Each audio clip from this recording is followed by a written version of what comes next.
So hello world and anyone else who is listening. You are live on Heavy Metal Mania with your host Nathaniel Puente, where we play and talk all things rock and heavy metal. So let's get right into it. Today our episode is about 20 albums in the progressive metal genre that you should be listening to. Progressive metal is something that is pretty ambiguous because it covers a wide variety of metal music. You can have something slow and very melodic that's under the progressive metal tag, but you can also have something very heavy, very death and extreme that has progressive elements to it. So it's a very versatile genre. It goes all across the metal spectrum, and that because of that, there are many bands. There's a lot of bands that fall under the progressive metal category. How did I do this? Well, I chose pretty much 20 random bands. Of course, I nailed it down. I got some popular ones, and then I tried to get some really obscure ones, some ones you're not going to hear about anywhere else besides this dumb little podcast that I'm doing. Because that's kind of what metal music is. You know, you find bands that a lot of people like, and that's cool, like bands like Metallica or Megadeth. You know, we all like those bands. But then you go and you dig and you find artists who are really awesome, but no one ever gave them a listen. No one ever knew that they existed, so they kind of got lost to time. And a lot of people have a problem going out and doing that work of finding those bands that are unknown, finding those bands that nobody knows about. But I went ahead and did some of that homework for you, so just listen to this list. Go ahead and check out these albums a little later, and I promise you, at least I'd say at least like 6 or 7 of them are really going to be awesome to you. How did I do this? How did I compile this? Am I ranking the 20 best progressive metal albums? No, because that would be an entirely different list from what I'm about to say, because I'd basically be saying about 10 Dream Theater albums, some Fates Warning albums, and Gojira maybe. I don't know. And I'm not going to do that because, like I said, I wanted to make it a very open thing to where there's bands that people know and there's also bands that no one's ever heard of. So, I this is not a ranking. I've just listed these in alphabetical order by the band's name. The band's name, right? Yes. This by alphabetical order by the band's name. So this is not a ranking list. If you want to go ahead and rank these later, that's up to you. But I'm not going to do that. So without further ado, let's jump into it. The first band we have is one by the name of Blue Thunder. Blue Thunder comes to us from Austria. They put out only one album in their career in the late 90s. They formed in the early 90s, but they didn't end up releasing an album until 1998, although some websites say it was released in 1999, so who really knows? And no one really cares about this band enough to remember anyway. But their album is eponymous. It's Blue Thunder. Blue Thunder released the album Blue Thunder, and it has a very hard rock vibe to it. Dare I even say a glam metal vibe to it. Don't stop listening just because I said glam metal. Like I said, progressive metal is a very diverse genre. It goes across the entire metal spectrum. So if you hate on glam and you really like extreme metal stuff, don't worry, we'll get to some of that in a little bit. But Blue Thunder, hear me out, is a good band. They cover the hard rock spectrum of prog metal. They're characterized by catchy hooks and some no-nonsense lyrics, but they sound like a fusion of the band's Victory, Kicks, and maybe LA Guns. My favorite song from Blue Thunder would have to be the track Sundancer. Now, where can you find this album? Well, you can buy it, for starters. It's going to cost you a lot of money, so I wouldn't recommend it. I probably would never purchase this album because I do like it. I would have to give it like a 7 out of 10 with the songs I've heard, but you can't find every song out there. The only place you can listen to Blue Thunder, at least legally, is YouTube, which you can argue that might not even be legally. But yes, they're up on YouTube, but there's about like 8-9 songs on the album Blue Thunder, and only about, I'd say, 80% of them are up on YouTube. It's not on Spotify. It's not on Apple Music, so don't bother trying to look for it there. You can find some of their songs on YouTube, but it's a neat album. I'd give it a listen if you're into that hard rock stuff. It does have some progressive metal elements in there, so that's why it counts for this list.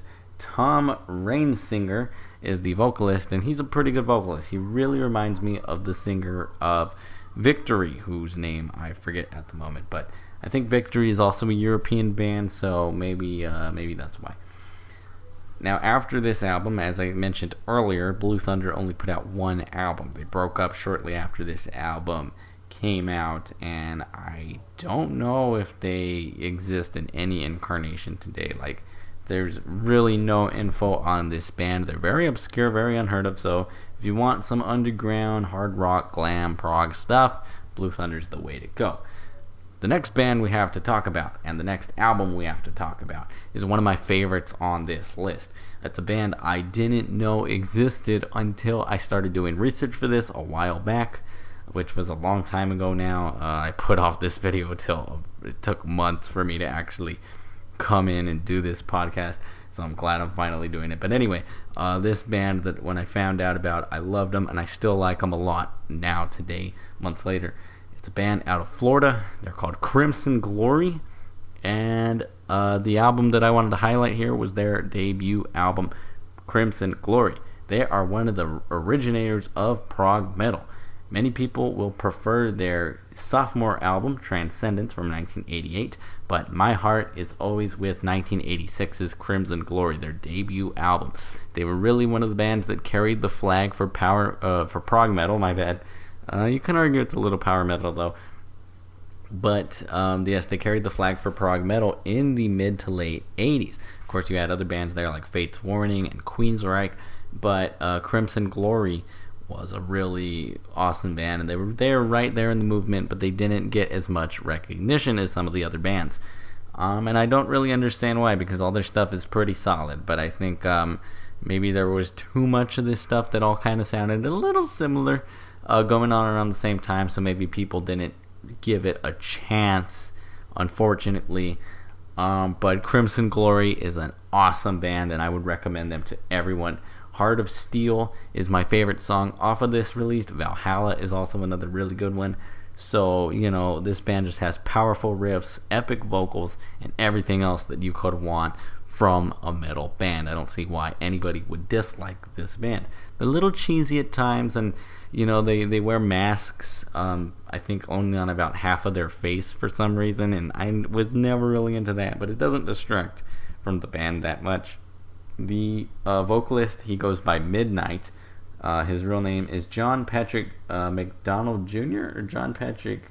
Let's see what I wrote here. I think I wrote John Patrick Jr. McDonald. I don't know if that's correct, but let's just call him Midnight. He unfortunately passed away in the 1990s, but his music does live on, and Crimson Glory is an awesome band, and I would recommend them to anyone that wants to find some obscure metal stuff.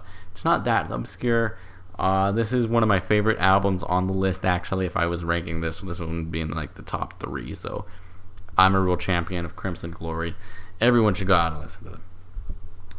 So, the next band we have to talk about is a pretty obvious one in the progressive metal genre. They revolutionized prog metal. They revolutionized prog in the 1990s, and soon after, just about every band in the genre of progressive metal and the subgenre prog metal followed suit, trying to duplicate what they did. And of course, you know who I'm talking about. I'm talking about Dream Theater. Dream Theater, with their vocalist James LaBrie, their guitarist John Petrucci, keyboardist Kevin Moore, bassist John Myung, and the amazing Mike Portnoy on drums. Great set of musicians. Each one of them is unique in their own way, and they come together and create great music time after time with every album they've made. And the album I want to highlight, of course, is that revolutionary album, Images and Words, from 1992. Now, this is an album that's usually ranked near the top 2 or 3 of Dream Theater's releases, but I think it's very important, and I think it is the one that is very important for Dream Theater and for this list, because, like I said, it's the one that revolutionized prog. Their approach to the recording game gave prog a new sound that would define the genre for years to come, and you definitely hear that throughout the entire album. my favorite song on Images and Words, Pull Me Under. That's probably the most popular one, so I feel a little basic saying that. But Metropolis Part 1 is another highlight. The entire album is just great. Although it's not my favorite Dream Theater album. And I'll tell you what my favorite Dream Theater album is, and stay in your seat when you hear this. It is When Day and Night Collide, and I want to check if I even got the name of that right. Let me just search that really quick. When Dream and Day Unite, my bad. Alright, so When Dream and Day Unite, the debut album from Dream Theater, is actually my favorite, and it does not feature James Labrie on vocals.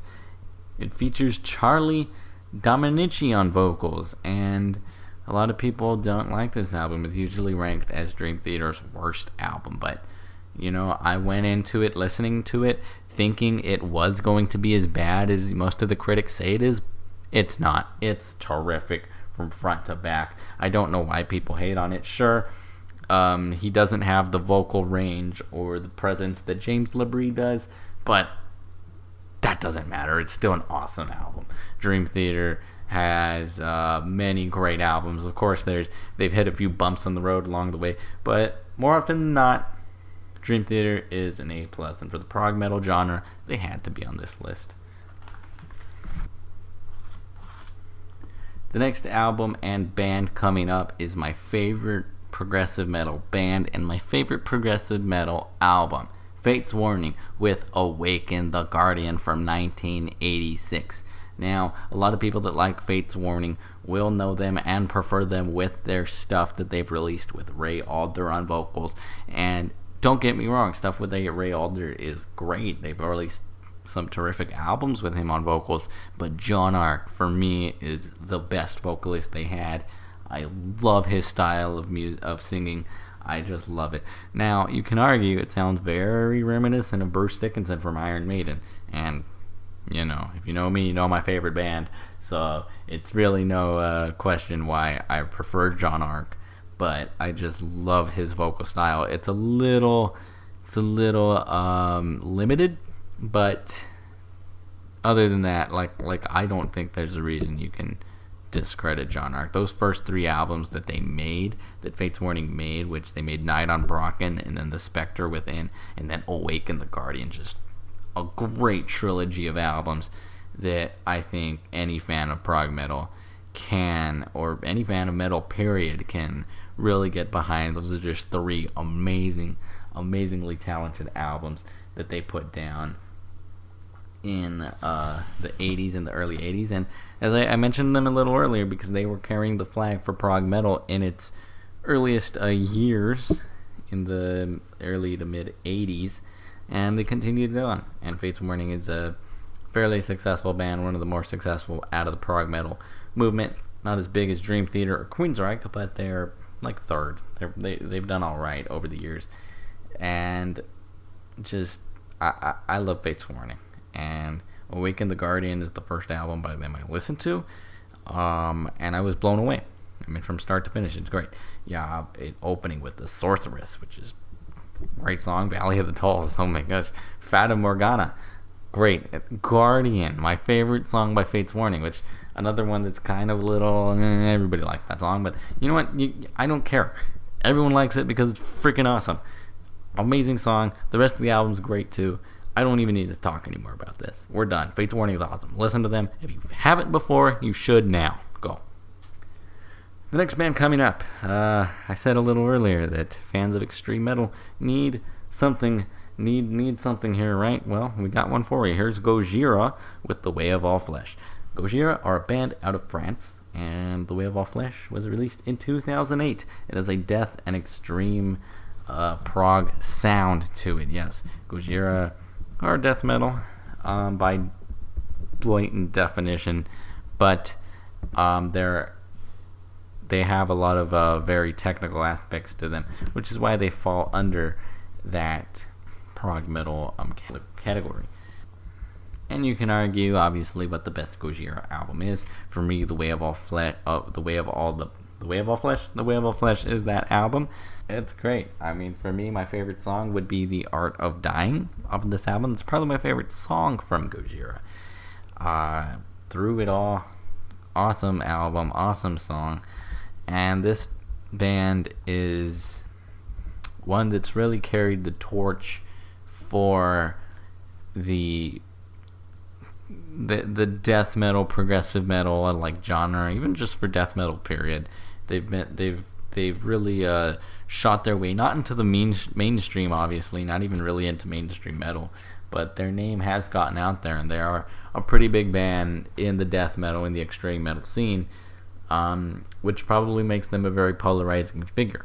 I'm not very involved in the extreme metal community, but from what I can gather from it, from just the glimpses I see every now and then, they don't really take lightly to bands that get very popular. So I can imagine that there are a lot of extreme metal fans that do not like Gojira because of this. But they should be quiet, because Gojira is being successful at what they do, and you can't knock them for that. They're good at what they do, and I give them a lot of credit for it. The next band coming up is one that mimicked that Dream Theater style of prog metal, and they did it in spectacular fashion. I'm talking about Hagin, and the prime example of Hagin's brilliance is found on their 2011 album Visions. They're probably my favorite band of this post-Dream Theater style of prog. They are just stylistically genius in every way. The vocals are a little tough to work around, because the first Hagin song I ever heard was Cockroach King. I think that's off of I think that album is from 2013. Forget the name of it right now. But the first time I heard that, I thought, well, this album is really cool, this song is really cool, the music is really cool, but I don't really like the vocals. And I can still even say that about Visions from 2011. I'm not huge on the vocals from Ross Jennings, but despite that, like, there's a few instrumental songs on the album. Well, actually, there's two. And for the most part, I mean, their songs are so long that when they're not singing, like, there's just a lot of instruments going on, and it's incredible. It's amazing stuff to hear when you try to listen to every instrument and try to see what everyone's doing. Everyone's doing their own thing, and it all just works and blends so beautifully together. But the vocals, as I said, are tough to get around, but, they kind of fit the music, and they give it a very whimsical attitude, I would say. And that's definitely heard on Cockroach King, which I believe is Hagin's most popular song. But this album, Visions, is absolutely amazing. If you like prog, like, there's no reason you should not hear Hagin. They are the epitome of prog. I don't know how you pronounce epitome or epitome. People do pronounce it different ways, so I said it both ways. Anyway, my favorite song off of Hagin's Visions would have to be track number 6, Shapeshifter. Moving on, the next band we have to talk about is a band out of Washington, the state in the United States of America, with their album One Small Voice from 1989. Now, Hairpan, when they first dropped their debut album, Graceful Inheritance, in 1986, were more of a power metal band, more of a hard, heavy metal band. But 3 years later, they released their sophomore album, One Small Voice, which featured a more progressive sound, featured more melody and more straightforward lyrics and stuff like that.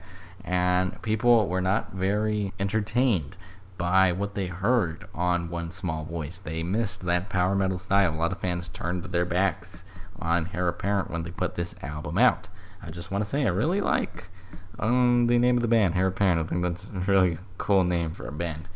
But anyway, on this album, if you've ever heard it, which something tells me you haven't, but if you ever have, one thing you'll note is Disturbed was not the first band to cover The Sound of Silence. Obviously not, right? There's probably like a million covers out there. But Hairpan actually put out a cover of The Sound of Silence, which isn't too bad.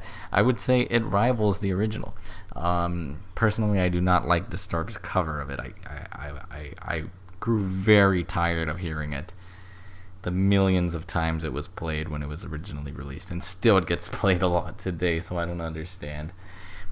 But anyway, Hairpan did a cover of it, and as painful it is as it is to hear that song anymore, since Disturbed kind of ruined it, Hairpan's version is pretty cool.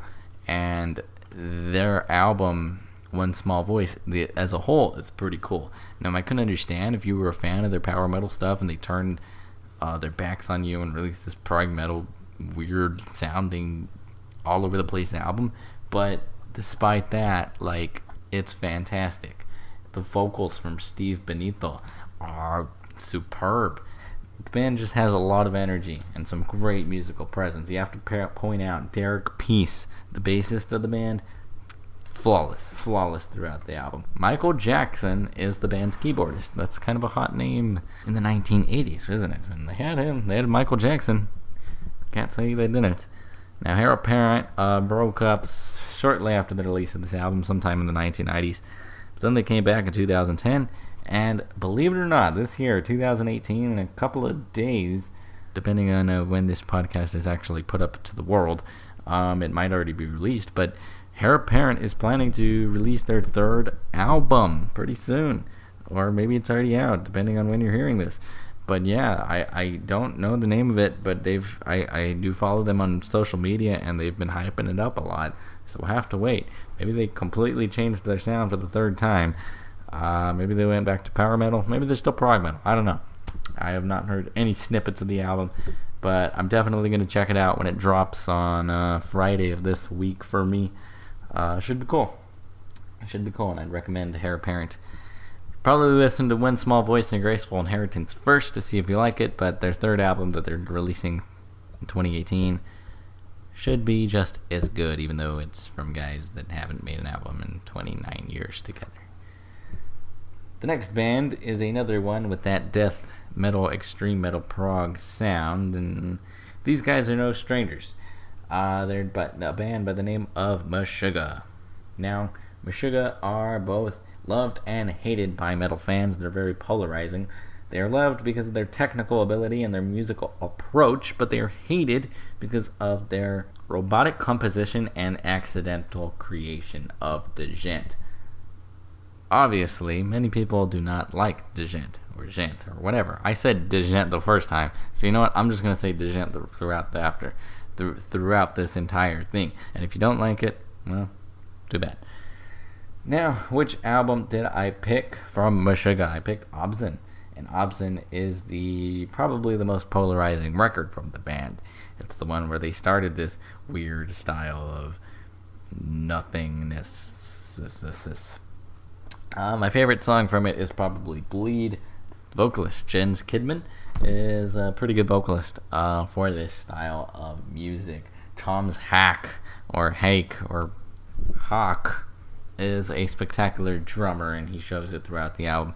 It's the kind of drumming that you would need for a death metal band, and he does it perfectly. Now, I don't really have much of an opinion on Meshuga personally. Like I've probably hinted at, I'm not the biggest fan of extreme metal, but Meshuga is one of those bands that just, I mean, they're who they are. They're known. They've gotten their name out there for years. So they're doing something right. They're also doing a lot of wrong things, I think, by what a lot of people that, maybe even some people that like them would say. They just have made some unfortunate claims to fame throughout the years. But, I mean, they're still good. And if you like them, there's no reason you shouldn't, just because they accidentally created what could be the worst metal genre. So the next band I have to talk about are no stranger to shifting their sound up to a sound that fans wish they would abandon and go back to their roots, or their earlier sound, which is that sounds kind of like every band on the face of the planet. Or I'm talking about Opeth right now, and the album I wanted to highlight was Damnation. And it's probably not even the best album from Opeth, but I think it's important because it shifted Opeth from being a fully death metal band to an experimental one who showcased their broad talents. And throughout the entire release from 2003's Damnation, you see that. I mean, it's very different. I would argue it might not even be progressive metal. It might just be straight out progressive rock. Very, pressing death prog, though, because a lot of the songs are just very slow and very gruesome. Not in a Cannibal Corpse kind of gruesome, it's like a depressing kind of gruesome. And I think that's good for Opeth that they could show that they could do that too. A lot of fans probably were upset at this because they preferred their 90s albums. They preferred their early 2000s albums. They preferred Deliverance, which had come out just 5 months before Damnation did. But, I mean, Opeth, they're going to do what they want to do, and I applaud them for it because they're good at it. And Michael Ackerfeld,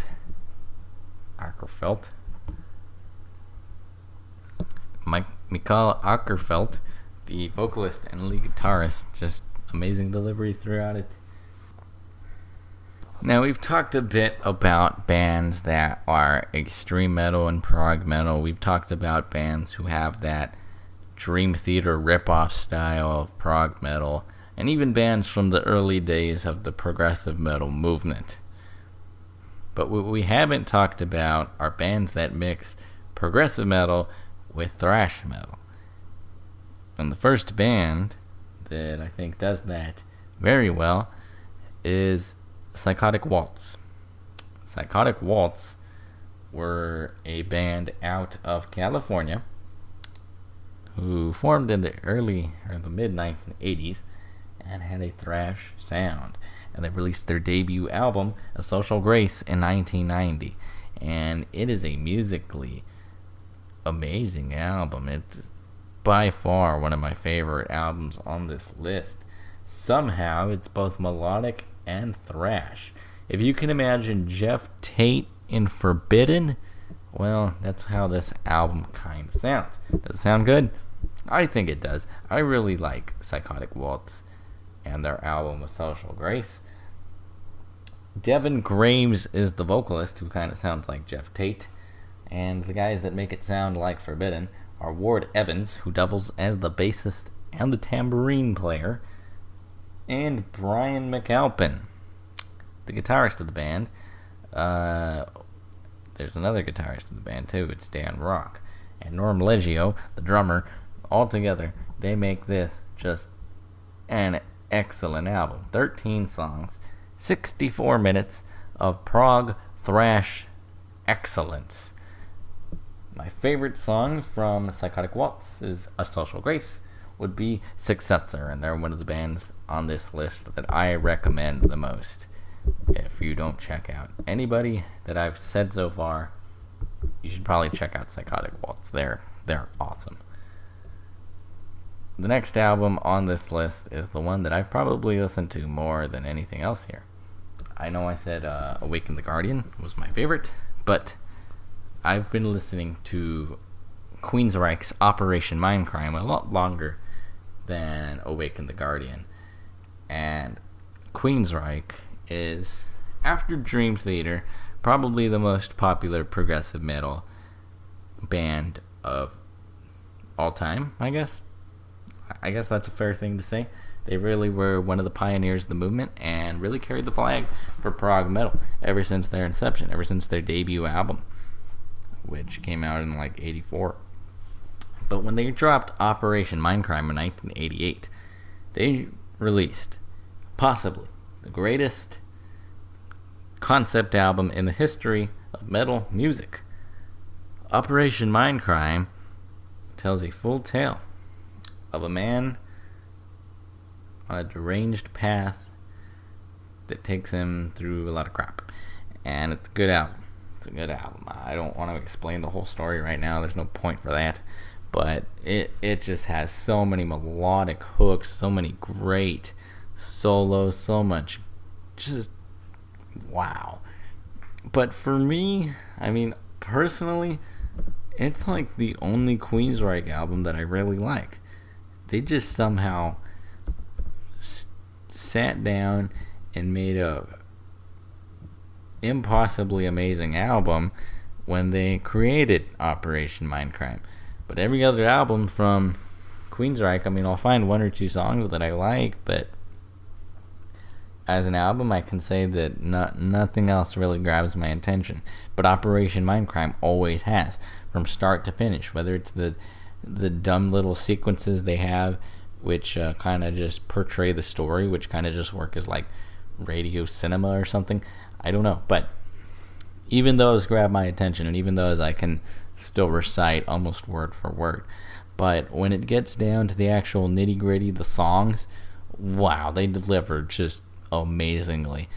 Revolution Calling, Operation Mindcrime, Spreading the Disease, The Needle Lies, Breaking the Silence, I Don't Believe in Love, and Eyes of a Stranger. Easily some of the best songs put out from all of progressive metal as a whole. I say that with the utmost confidence. The Needle Lies is probably my favorite from this record, but make no mistake about it, the entire thing is great. You can find, I guarantee you'll find at least one song that you'll want to listen to 100 times afterwards, because like the whole thing's just awesome. Just give it a listen if you haven't already, which you should have already, but I'm not going to judge you. The next album on this list is one out of a band from South Korea. It's an album named Self-Ego by the band Sahara. It was released in 1996 and has a Dream Theater style of prog mixed with 80s prog. So, you know, this one's kind of all over the place, but it's really neat. And it's like Blue Thunder's Blue Thunder. I don't think you can find every song individually on YouTube. The entire album is uploaded on its own, and a couple of the songs are uploaded individually. But for the most part, you can't really find the entire thing. But what you can find from Sahara's only known release are some great songs that are very Randy Rhoads inspired. It's very melodic, kind of unique, and it's a Korean album. So that's cool. If you have any friends that like K-pop for some reason, that you want to get into metal, show them Sahara, I guess. Their vocalist Lee Jae-ho, just a great vocalist, and like I said, their guitarist In Jae-hong is very Randy Rhoads inspired. So if you like Randy Rhoads, if you want to hear what he would sound like if he was South Korean, well, I guess listen to Self-Ego. Believe it or not, I somehow found out a dumb little fact that this was the only album that was distributed by LG. LG, the company that makes refrigerators, cell phones, TVs, I think. They made an album, and the only one they ever distributed was Self-Ego by Sahara. And despite that, though, I'm pretty sure the album flopped because they went nowhere after that, and I don't even know if any of the guys in the band are alive anymore. That's sad to say. I mean, it only came out in 1996, but you never know, and nobody really knows or cares. The next album to talk about is 1987's Hall of the Mountain King from Sabotage. Now, Sabotage is another band that I unfortunately did not know until I was doing research for this list. But I'm glad I know about them now, because they're a great band. They're another band that mixes that power metal, thrash metal sound into progressive music, and wow, they do it beautifully throughout this entire album. There's not a bad thing to say. I think from front to back, this thing is absolutely spectacular. They're an awesome band. They have some great riffs, some kick-ass vocals from John Olivia. His brother, Chris Olivia, plays guitar, by the way, so they create a great duo right there. Some two good brothers. Chris Olivia unfortunately died in the 1990s, but his music lives on because Sabotage is a classic band, and I think anyone that knows them knows that they mean business, or at least they meant business. I think they still exist. But yeah, anything you listen to from Sabotage is going to be really awesome, whether you're listening to 1986's Fight for the Rock or 89's Gutter Ballet. They put on a great show every time. Great music from front to back. Johnny Lee Middleton, an amazing bassist. He's the guy on the low end for Sabotage and Hall of the Mountain King, and wow, just great from front to back. My favorite song from here is the opening track, 24 Hours Ago, but honestly, it could be any one of these. I mean, you have Beyond the Doors of the Dark, Strange Wings, Hall of the Mountain King, White Witch, the closing track, Devastation, And I tell you what's a devastation: the fact that this album has to end after only 10 songs and 40 minutes and 7 seconds of pure gold. Sabotage, amazing band. Check them out if you haven't already. The next band up on this list is becoming somewhat of a classic, somewhat of a poster child for progressive metal in the 21st century. I'm talking about Seventh Wonder. And Seventh Wonder, the album I have on display from them is 2006's Waiting in the Wings. Seventh Wonder are another band. They're putting out a new album in October 2018. They're putting out one called Tiara. So you should check that out if you like Seventh Wonder. And if you don't, well, maybe I'll convince you right now. They have a very symphonic style to them, a very post-Dream Theater style of prog. As I mentioned, very symphonic and have a very atmospheric sound. They're a neat band with some very complex music. This is the first album, 2006's Waiting in the Wings, that features Tommy Karavik on vocals. And this Swedish band is just spectacular. They always, I think they're headlining Progfest next year or something, so that should be cool. And that's when I really found out that they are like a pretty big name in the prog metal scene. They're doing well for themselves, and I can see why, because they're a really neat band. They have a good unique sound, and anybody who likes prog, I think, will like Seventh Wonder. The next band is a little more unknown. I did a review of their album, which is their debut album, because I was asked to, and I'm glad I was, because it opened me to a neat band with a neat story to them. You know, I'm not a huge fan of the death metal stuff, of the extreme metal stuff, but I really do appreciate this band because of what they stand for and what they sing about. And their music is also pretty cool too. And I'm talking about Skyglow, a band out of Russia, and their debut album, 1,000 Years of Terror, which came out this year in 2018. It has a death prog style to it. My favorite song is Sacred Self-Deceit. The band is a duet with Alexander Mokin on vocals and Sergei Stepanko or something like that. I think he plays every instrument. So that's neat. They're a cool band. Between them, Alexander started the band in like 2012 with the mission of telling the story of the oppressive Russian government and how it's not a pleasant thing at all, and how for 1,000 years it has terrorized the people that live in the country and always been unfair to the people that lived there. And the album really tells the story of those 1,000 years of terror, from like the earliest of Russian oppression to even in the 21st century of what they're doing. And what I think is neat about this band is that all of their music is digital. Well, actually, I think they do have some CDs, but most of their music is digital, and on their website they actually have a link that shows their lyrics, which, believe it or not, is something that not a lot of bands do, and it's kind of hard sometimes to find lyrics from bands.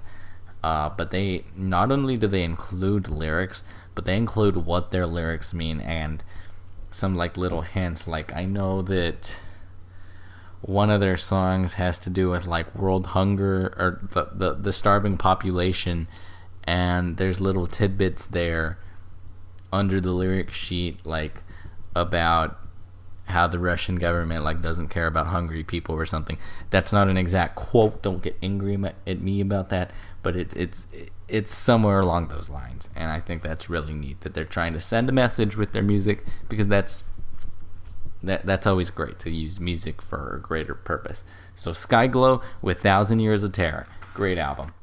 If you like Seventh Wonder, I think you'll like this next band, because they also have a symphonic post-Dream Theater style to them. This is Symphony X with their album The Odyssey from 2002. Symphony X are a band out of New Jersey, and The Odyssey is probably not their most popular release. Probably not even their best, but to me it's my favorite. My favorite song is King of Terrors. Russell Allen puts on some good vocals. This band is rough-edged, and they have some great melodies.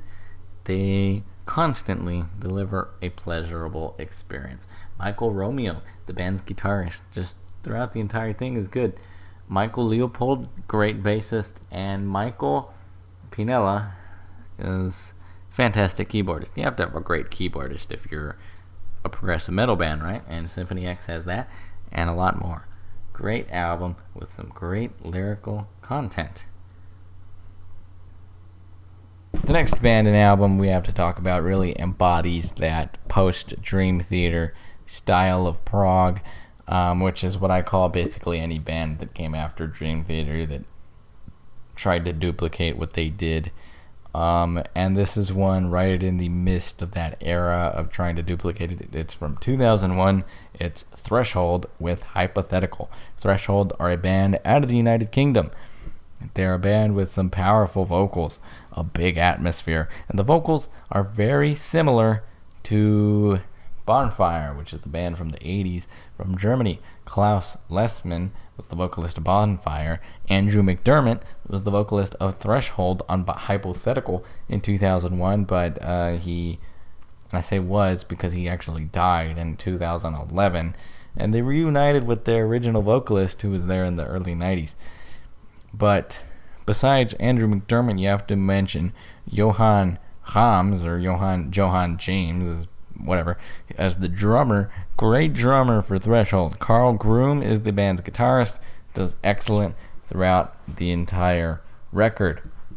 My favorite song from Hypothetical would be Light and Space. The next band is the only one on this list to feature a female vocalist. The vocalist is Julie Kiss, and the band is Tomera, with their album Delusions from 2008. This UK group has that post-Dream Theater style of prog, but they also add jazz elements. Whoa, jazz, right? In metal? No way, but they do, and it's really cool. And like any jazz band, they have a great bassist. Richard Henschel is the band's bassist. Thomas McLean, the band's guitarist, also has to be noted. But Delusions is a good album from a great band, you know. And they to me remind me a lot of Hagin and Seventh Wonder. They have just that kind of style, that kind of very atmospheric, really cool sounding stuff. If you want something that's pretty unique, you should check out Tomera. They're a good album. My personal favorite song from it would have to be The Glory of a New Day, which is track number 3. Running in to the very end of this list, not the very end, because the penultimate band, which is the second to last one, is one that everyone knows. I mean, who does not know this band? I said a little earlier that Queensryche and Dream Theater are the two most popular prog metal bands, but I completely forgot that I put these guys on the list. I don't know how, but I'm talking about Tool. Tool with their 1993 album Undertow is the Tool album that I recommend to anyone. I mean, who hasn't listened to Tool? But great album. A lot of people think that this one is not their most musically superior album, which I mean, I can understand that argument. They released some amazing stuff after this, and this is just their debut, so whatever.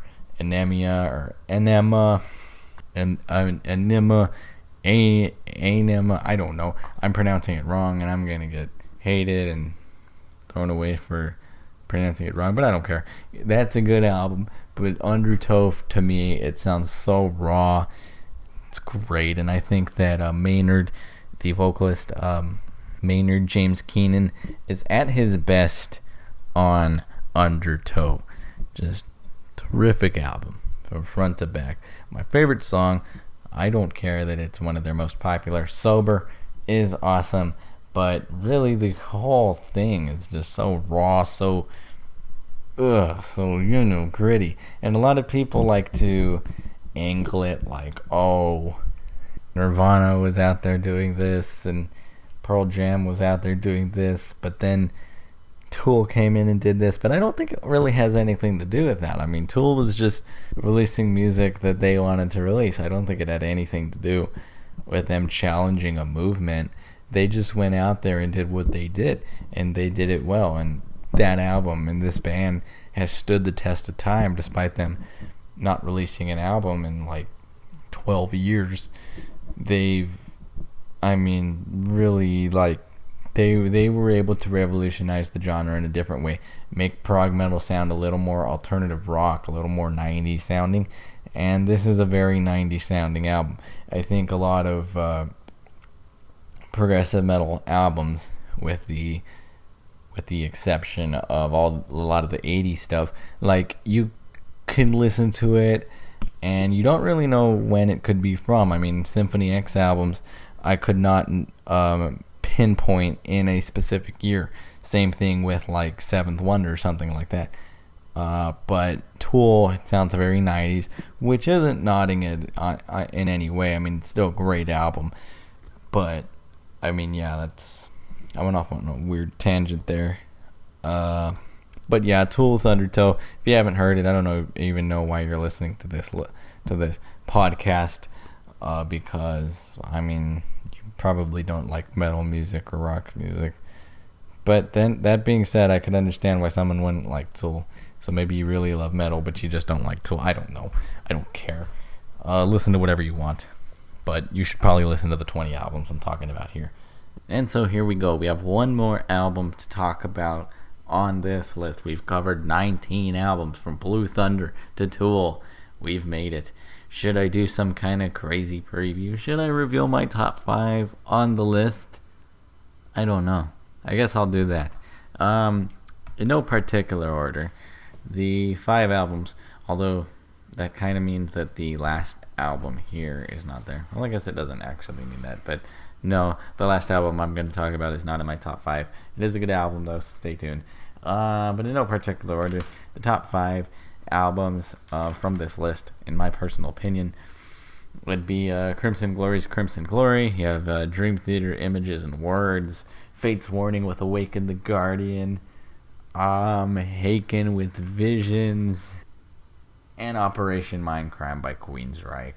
Now, Sabotage's Hall of the Mountain King just would miss the list. Same thing with Psychotic, Waltz, Social Grace, and Tool with Undertow. They would be the notable mentions. The rest of the albums, all great on their own, and all would be within the top 20 of the list, right? But, oh well. Anyway, the last album that we have to talk about continues that thrash prog sound that we had that we started with Psychotic Waltz and saw with Sabotage as well. And it's a band out of Texas. They're known as Watchtower, and their album from 1989 is Control and Resistance. This is an epic thriller from the thrash prog movement that has many, many great tracks. I cannot even really nail down what my favorite is, but this is a great album, and this is one of those bands, Watchtower, who are just so criminally underrated. And believe it or not, this album was actually ranked as one of the top 10 shred albums of the 80s by Guitar World magazine. That's pretty cool, isn't it? Not something you usually think about with a band called Watchtower. I mean, who the heck is Watchtower? But the guitarist of the album, Ron Jarzenbeck, amazing. He has great solos, some strange scales, and all sorts of different tricks that he plays throughout the album. Bassist Doug Kieser does an amazing job on this album. He definitely needs to be pointed out. And Alan Tacchio with some masterful vocals here on Watchtower's second album. Their first album, Energetic Disassembly, is good as well, but it doesn't have the same kind of progressive elements that Watchtower's second album, Control and Resistance, does have. Unfortunately, after this, they would go into a hiatus, and the only other album that came after that was a compilation album. So yeah, Watchtower, has somewhat of a cult following, which what band doesn't? Well, actually, we've seen some of this list that probably do not. But Watchtower does have somewhat of a cult following, and they deserve it. They're out of Austin, Texas. And as a Texan myself, anytime we get a band from this great state, it's always makes it that much more awesome. And I think that definitely does make Watchtower awesome. But they didn't even need that nod because they're great on their own. They did go into a hiatus from the early 90s up until the early 2000s, so it was about a 10-year break, and they didn't release another studio album until 2017. And I have actually not listened to that album, but they only put out 3 albums in their career, and that's unfortunate because they're a great band. I mean, I've said this for just about every album, but this is one you definitely have to check out. My favorite song, probably the title track, Control and Resistance, but there isn't a missed song on this album. The whole thing's good. Definitely deserves a look. If you like shredding, if you like guitars, which if you like metal music, you probably do. If you like crazy guitar work, crazy bass work, good vocals, this is the band for you. Watchtower. Listen to them. So, there we go. The 20 albums in progressive metal that you need to listen to. The albums range from the year, 1986 to 2018. So 32 years right there of albums. We had Watchtower, Tool, Tomera, Threshold, Symphony X, Skyglow, Seventh Wonder, Sabotage, Sahara, Queensryche, Psychotic Waltz, Opeth, Meshuga, Hairpan, Hagin, Gojira, Fate's Warning, Dream Theater, Crimson Glory, and Blue Thunder. Did you get all that? I hope you did. And if not, you can just rewind it. There are the 20 albums in this genre that you should listen to. If there are any albums I missed, I'd love to listen to them. As I've said at the beginning of the podcast, this was not a comprehensive list of the 20 best progressive metal albums, although some of them would definitely make the cut. If there's anything that should have been on here that other people should listen to, you should definitely leave a comment so that other people can check out that stuff. Did you know all of these albums? Did I introduce you to anything? Did you, after listening to this, go and listen to something that piqued your attention? And if you really like it, well, come back and let me know, because that would be awesome. If I can make one person a fan of any of these bands, I'd be really happy. So that's going to wrap up this edition of Heavy Metal Mania. I'm your host, Nathaniel Puente, the Greek god of metal. What's the next episode going to be? I don't know. But I'm going to try to get it out, and I'm going to try to have my buddy JC on it, just like we did for about 2 years. Heavy Metal Mania will be going strong. We have a lot of great episodes, a lot of great coverage ahead of us, but this is the first one that is hopefully going to be up on iTunes, maybe different other streaming places. Of course, I'll try to get it up on YouTube as well.